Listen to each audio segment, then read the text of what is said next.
Presented in cooperation with your school authorities by Atlantic Richfield Company.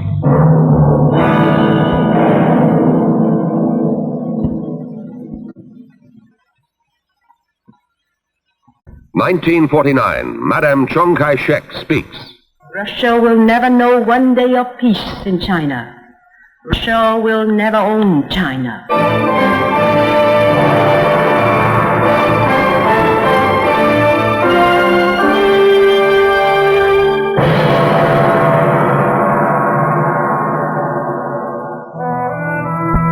The China of old is today only dimly remembered, and yet ancient China was once the greatest nation on earth. In the 3rd century BC, 3 million Chinese labored for 20 years to build the Great Wall. 1,600 years later, Marco Peking in the court of Kublai Khan. Then it began, the decline and fall of Imperial China. Hostile, suspicious, isolated, the country clung to its ancient ways while the old world and the new moved into and through the Industrial Revolution. Entering the 20th century, China is a restless nation, seeking change, demanding new leadership. It finds both in Dr. Sun Yat-sen. In 1911, he leads a people's revolt that overthrows China's corrupt system of emperors and dynasties. When Sun Yat-sen dies in 1925, he is mourned as the George Washington of the Chinese Republic. Chiang Kai-shek succeeds Dr. Sun and sets out to complete the reunification of the troubled land. In a remote mountain province, a man of the soil, Mao Tse-tung, challenges Chiang's leadership. A founder of the Chinese Communist Party, Mao believes that the ultimate power in China belongs to the peasants, who make up 80% of the country's population.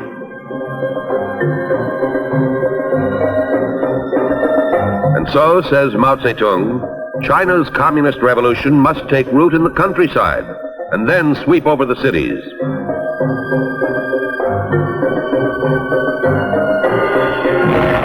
For 10 years, Mao and his followers live as outlaws, hunted, pursued, harassed. Finally, the Red Leader begins his legendary Long March in search of sanctuary in the caves of Yan'an. These remarkable and historic motion pictures document the incredible hardships of the 6,000-mile journey, a tortuous roundabout route crossing 18 mountain ranges, some of them higher than the European Alps. In the beginning, there are 180,000 marchers in the communist caravan, but casualties are enormous. 3 out of every 4 marchers die en route.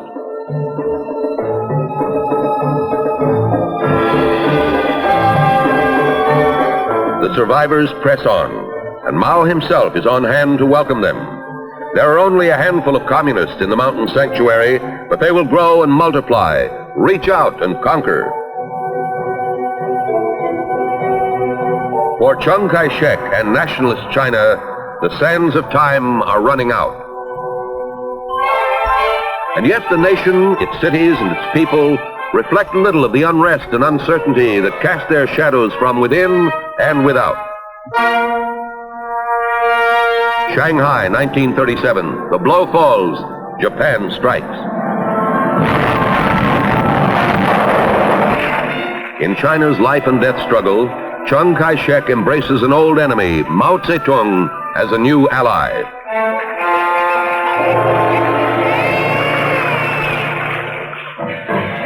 Publicly, Mao pledges his support to the nationalists, but privately he orders his followers to work for Chiang's overthrow. Red soldiers march into battle with propaganda posters on their backs, and as the war goes on, Mao's army grows from 40,000 to 1 million men. In 1945, Japan surrenders. China has won the war, but she will lose the freedom that she fought for 8 years to defend and preserve.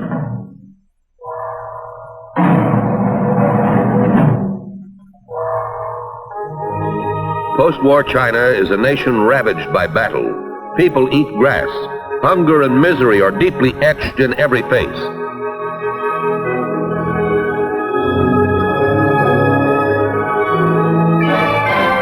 Now is the time for Mao Tse-tung to launch his so-called War of National Liberation.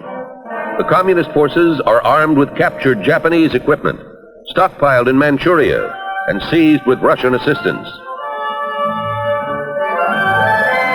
Mao's conquest of the Chinese mainland begins with his followers gaining control of the rural areas.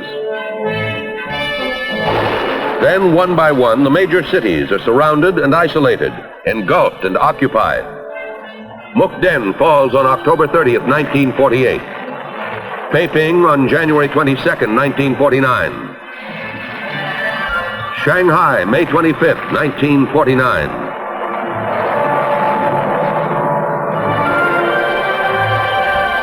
Canton, October 15th, 1949. And Chongqing, November 15th, 1949. Finally, all of mainland China is overrun by Mao's conquering armies, and 1/4 of the world's population is brought under communist control.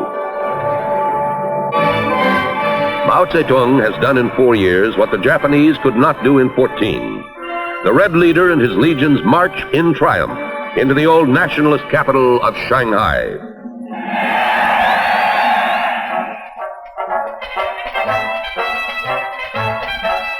And on October 1st, 1949, Mao proclaims a new capital city, Peking, and a new communist state, the People's Republic of China. There is a new giant in the communist camp, a new voice to be listened to and reckoned with. Mao's words and thoughts are carried out without question or objection. He orders a great leap forward in agriculture, and men and women from 14 to 50 are organized into communes. The results are disastrous. Farm production, instead of going up, goes down. Famine is widespread. Millions die.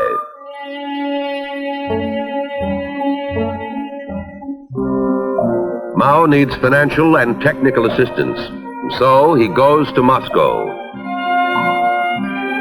At first, all is harmony between the dragon and the bear. Mao receives the red carpet treatment, and his country holds a favored place in the community of Russian satellites.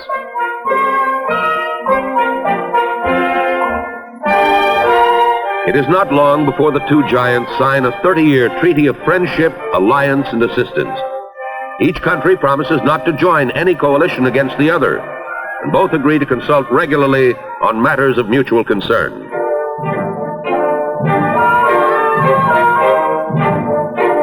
Chinese industrial planners are soon shuttling back and forth between Peking and Moscow to seek and to receive technical advice and financial assistance.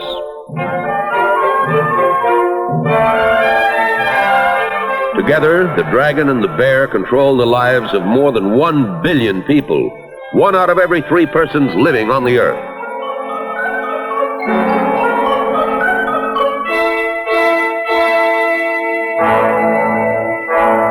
But as the years go by, Red China sees itself not as a satellite, but as an equal partner and an independent spokesman for world communism. Then, in 1956, a dramatic development brings the dragon and the bear into open conflict. Nikita Khrushchev denounces Joseph Stalin, Mao Tse-tung's longtime idol, and proclaims a new communist concept of peaceful coexistence with a free world. Mao Tse-tung denounces the Khrushchev doctrine. The Chinese leader and the men who speak for him attack the Soviet premier as a traitor to the basic communist doctrine of violent world revolution. In 1963, Sino-Soviet relations become even more strained when Russia suddenly proposes East-West talks on a limited nuclear test ban treaty.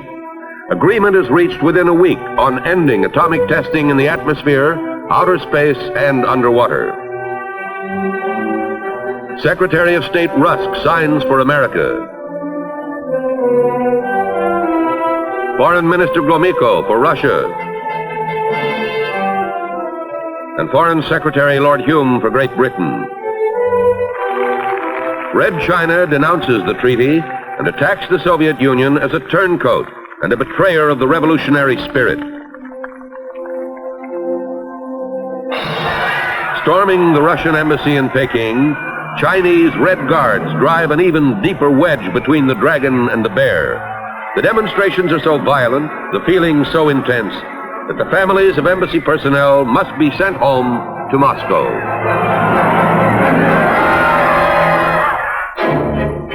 Next comes trouble on the Sino-Soviet border, a disputed frontier that stretches for more than 4,000 miles between the dragon and the bear. This line shows the extent of China's territory before the various conquests of the Tsars. China remembers this land as hers. Russia does not. It is perhaps the greatest amount of territory ever lost by one nation to another. And to heighten the problem, China, with half the area of Russia, has 3 times its population.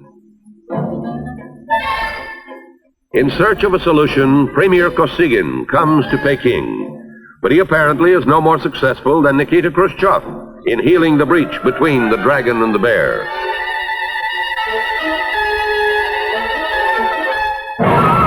Confrontations on the border now become more numerous and explosive. In these timely and exclusive motion pictures from behind the bamboo curtain, the Screen News Digest provides a graphic glimpse of an angry incident involving a Russian patrol boat and several Chinese fishermen on the Ussuri River. The films, with their Chinese titles, record the intensity of the disputes on the border.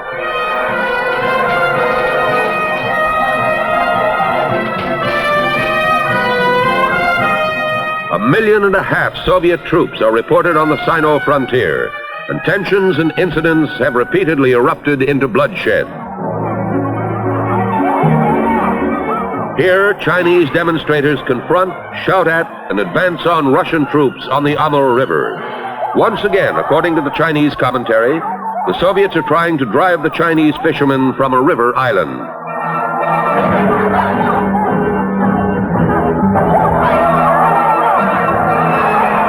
When an armored personnel carrier attacks the fishermen, they strike back at the vehicle with wooden sticks. In the confusion, the commentary says, 4 fishermen are run over and crushed to death in the snow. The Russians are again denounced by Mao Tse-tung and Lin Piao, his heir apparent. The Soviet troops, they say, are revisionist fascist bandits.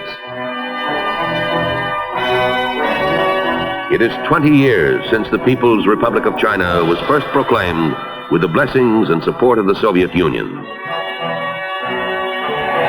Today, Mao Tse-tung is in his 70s and reportedly in failing health. What the future holds for Russia and China, no one knows. But millions of people everywhere are waiting to see and to learn who in the communist world is truly number one, the dragon or the bear.